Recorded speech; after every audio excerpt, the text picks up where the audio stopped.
Hello Internet! Today I'm going to do a video about the factor of books being overhyped, and I originally saw a video about this topic on Manuel's channel from Book Hunter 155, and I thought it was a really good topic because I've never really talked about hyping of books, and so I thought maybe I'd just do a little bit of a response to that, or just see if you guys agree with any of my opinions, because I do feel like I have words to say about this topic.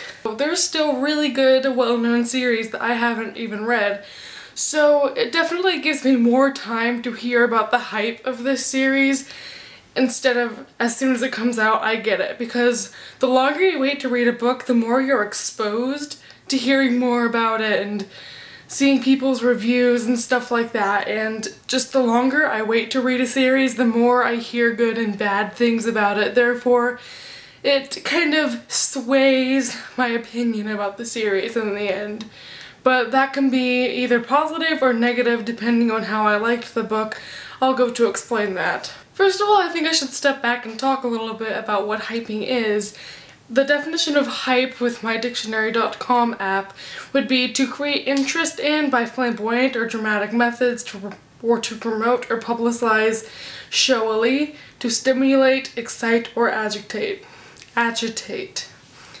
So this could either have a positive or negative connotation, and I think usually overhyping tends to go toward the negative side. We always hear about how books and series are so hyped up, and typically that's supposed to be a negative thing, but I think hyping can be a positive thing also for even an author's point of view, because if their book is hyped, it means it's popular and people know about it, and therefore it's not a bad thing. So I thought I would just show you examples of things that I think are positive hyping and negative hyping. In the year 2012 and this year, there has been one book that clearly sticks out to me that I think a ton of people have addressed. That book is The Fault in Our Stars, and people constantly have things to say about this. You could go to any social media site and there will be fan bases and just posts everywhere about this. I know on Tumblr I see posts on this book every single day, and it's huge in the booktube community, especially last year.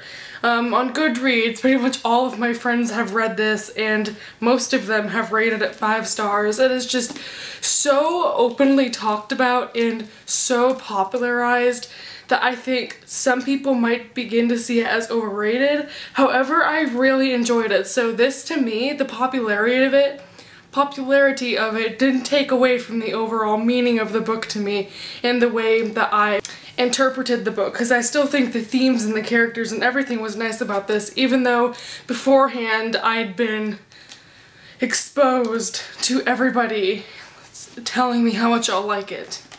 I think a big part of hyping is that you get a high expectation of the book, and in this case I don't think I was let down. So this is definitely not a negative hype for this book. Some people may not have enjoyed it more than others, but I adored this book, and the hyping did nothing at all to deter me away from this book. It's still one of my favorites. Another book/series that I think is very overhyped, yet hasn't lost its significance or meaning in the booktube world is, okay, this is really cliche, but the Hunger Games series, and this is so widely talked about, even with the movies now. It has just become a huge factor in people who haven't even read the books, because obviously, like I said, the movies. And same thing with The Fault in Our Stars, that's becoming a movie. So as soon as the movie comes out in 2014 or 2015, I'm sure it's gonna get a lot of new readers and followers and things like that. But it will never detract from the value, I don't think, because I thoroughly enjoyed The Hunger Games. They're not one of my favorite books, but it was a good series, and I heard about this for a very long time. The hyping in this case gave it a positive aspect because it made me eager to read it instead of hesitant if I would like it or not. Even though I was in the beginning, but then as soon as I started reading the whole series and getting through the whole thing, I loved it. The thing about these two books is that I was not let down once I read them, so the hyping, I guess, did not affect me as much as it may have affected myself or others had the scenarios or the writing been different, but I thoroughly enjoyed these two books/series. This is a series, this is a book. They're both books. What is there?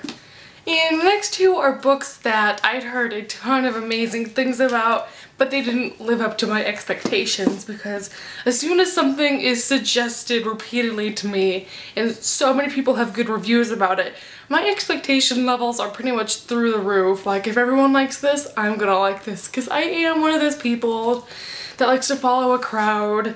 So reading these books, I went into it thinking this is gonna be awesome, but they just didn't live up to that standard that I have. And this might upset people, so really quick, just wanted to say I didn't enjoy these books as much as I thought I would. That doesn't mean that I didn't enjoy them, so before you get defensive being, no, that's my favorite book, what are you talking about?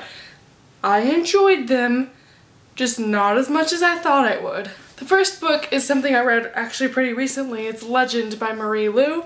I know a ton of people love this book. It's so raved about, but honestly, I think it's a bit overrated. This to me seems almost like a middle grade novel. It was just really basic writing. Yeah, the plot was interesting. Yeah, the characters were cool, but there was actually no depth to it.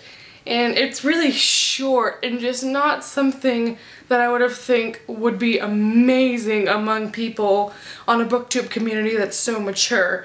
So, I don't know. It was a pretty good book. I have the sequel that I plan to read soon. It's just, I was not floored and wowed like people assumed I would as they recommended it to me. The next one is Unearthly and the Unearthly series by Cynthia Hand, but I went to a book signing that had Cynthia Hand there, so I picked these up to read it, and as soon as I got them, people were telling me how amazing this series was, so I was like, cool, people like them, I'm not gonna have to suffer through it just to get it signed. And actually, I did suffer a little bit. The people who told me this was a good book, I'm not mad at them or anything, it's not a personal deal, it's just,